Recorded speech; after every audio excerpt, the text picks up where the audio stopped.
United States Treasury Department presents Guest Star with Harry Sosnick and the Savings Bonds Orchestra, yours truly, John Conte, and starring 1953 Academy Award-winning Miss Donna Reed.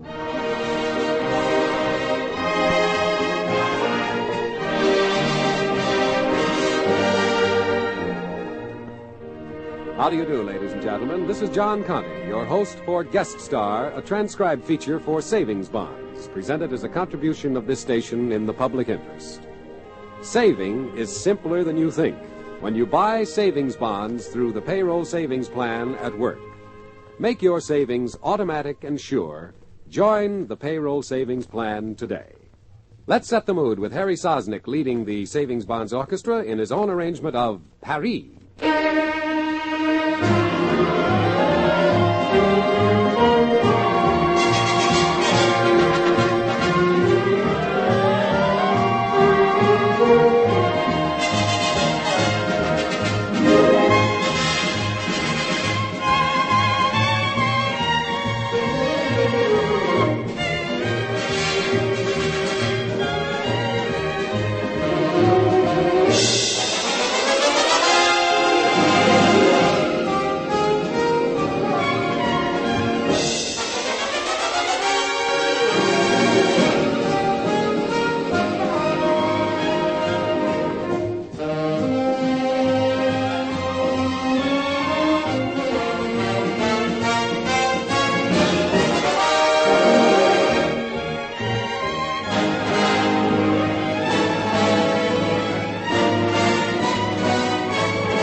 Thank you, Harry. And now it is my pleasure to introduce our star, the winner of the Academy Award as the Best Supporting Actress of 1953, lovely Donna Reed. For her performance, we take you to Hollywood and our narrator, Rod O'Connor. Now, as the curtain rises on our play, Object Matrimony, we find our star, Donna Reed, as Lois Hunter, secretary to Mark Thatcher, divisional sales director of the Tuckamin Baby Products Company, talking to a girlfriend on the phone, while her boss is out working, trying to hustle up some orders. No, Mark, Mr. Thatcher, should be back any moment, and I'll have to hang up. But, Dorothy, you just don't know what that man does to me. 3 years I've been waiting, and... Oh, here he comes now. Bye. Oh, what a day, what a day. Any calls, Lois? Oh, just this telegram, Mr. Thatcher. But you'd better sit down before you read it. Sit down? Here, give me that. Arriving at 6:10, staying at Hotel Belmont, looking forward to seeing you and meeting your family at last. Regards, Horace Pringle. Horace Pringle? Lois, do you realize what this means? It means Mr. Pringle wants to meet you and your family. Oh, you have the gall to sit there, act as if nothing's happened or is going to happen. The whole thing was your idea. My idea? Why, certainly. You talked me into telling Pringle I'm a family man. Well, now, I've heard everything. All I did was to tell you that some people I know in his hometown said Horace Pringle doesn't buy $1 worth of merchandise from anyone who isn't married and has children. Oh. Now, you were the genius who figured out that you could tell him you were, just to make thousands of dollars a year out of his business. Well, what's the difference who thought it up?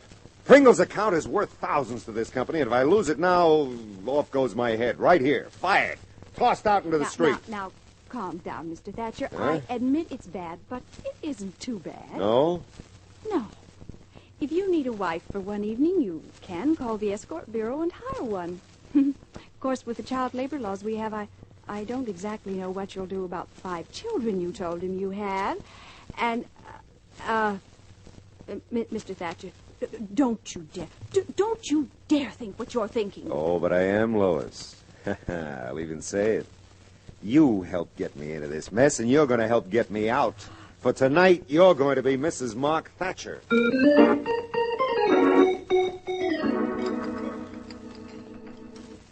More coffee, Mr. Pringle? No, no, thank you, Mrs. Thatcher. But let me tell you something. That was just about the best meal I've had in months. Well, present cooks accepted, of course, Molly. Now, Horace, you know I'm not that good a cook. And, Mrs. Thatcher, I don't know how you find time to be, bringing up 5 children and all. You're very kind, Mrs. Pringle. But if the kiddies hadn't just happened to be at their grandmother's for the weekend, I'm afraid our dinner tonight would have come from the frozen food chest at the corner grocer. Well, now, you have no idea how disappointed we are not to see your little brood, Mrs. Thatcher. Horace? Little flock? Brood, flock, who cares? Just as long as you love them, huh? Talking about loving them, Mark, I'll bet Mr. Pringle would just love our new line of playpens. You know, the aluminum ones that fold into a kitchen stool for Mother when they're not in use. Oh, now, Lois, no business at home, huh? After all, Mr. and Mrs. Pringle are our guests. Balderdash. Guess now. Balderdash. Molly and I have to go back tomorrow now, so if you happen to have a sample here and an order book, well, it just so happens I need playpens right now by the dozen. So come on, boy. Thank you, son. Thank That's you. all Come right. on, let's see them.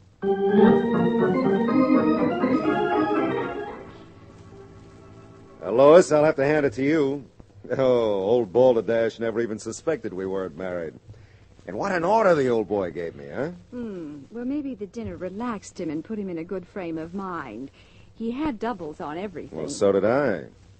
You know something? Lois, you're a remarkably good cook. A remarkably good one. Well, thanks. Now, if you'll get my things and drive me... Lois, listen to me.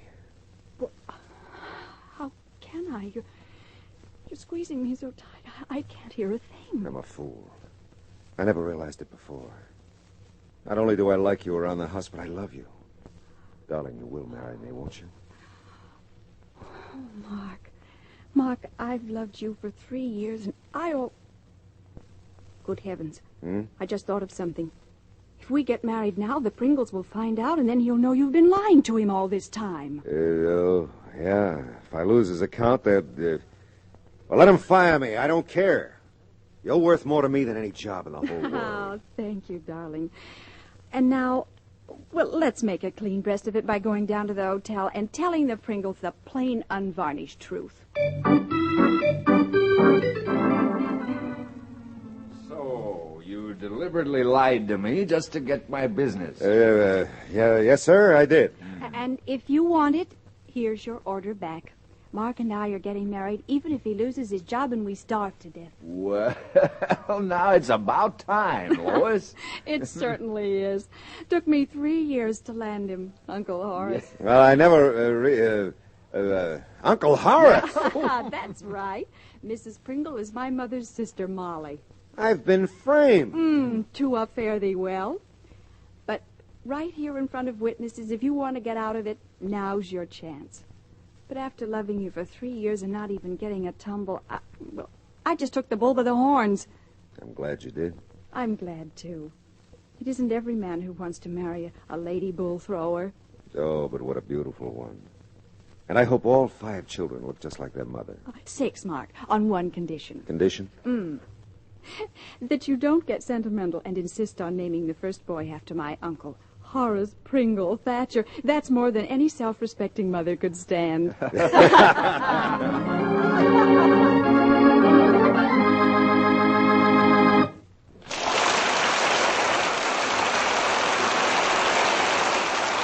Thank you, Donna Reed. That was a most enjoyable performance. Thank you, Rod. I enjoyed doing it. I'm strong for the Savings Bonds program, you know, so I'm always glad to appear on a bond show. To my way of thinking, there's no better investment in the world than savings bonds, and no better way to save than through the payroll savings plan where you work. That's right, Donna.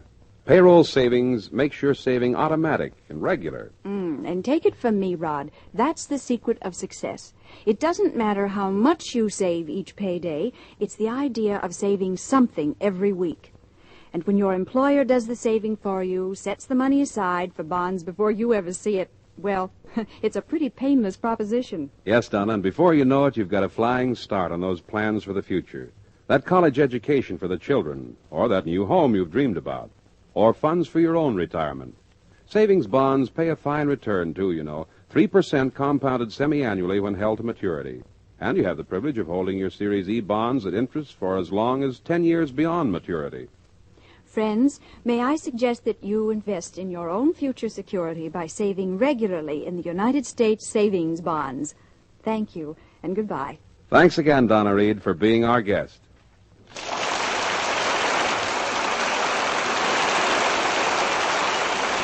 Thank you, Donna Reed. Now, once again, here's Harry Sosnick and the Savings Bonds Orchestra with Why Was I Born?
You have been listening to Guest Star, a transcribed feature for United States Savings Bonds, which today featured the Academy Award-winning star, Miss Donna Reed.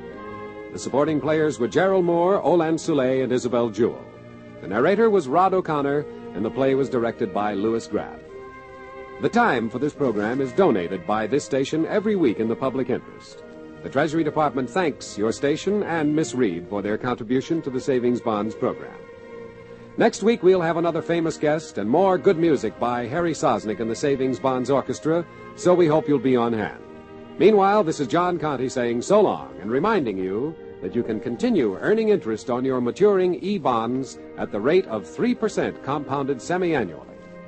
Hold your matured bonds for more interest and keep on buying savings bonds where you work or bank.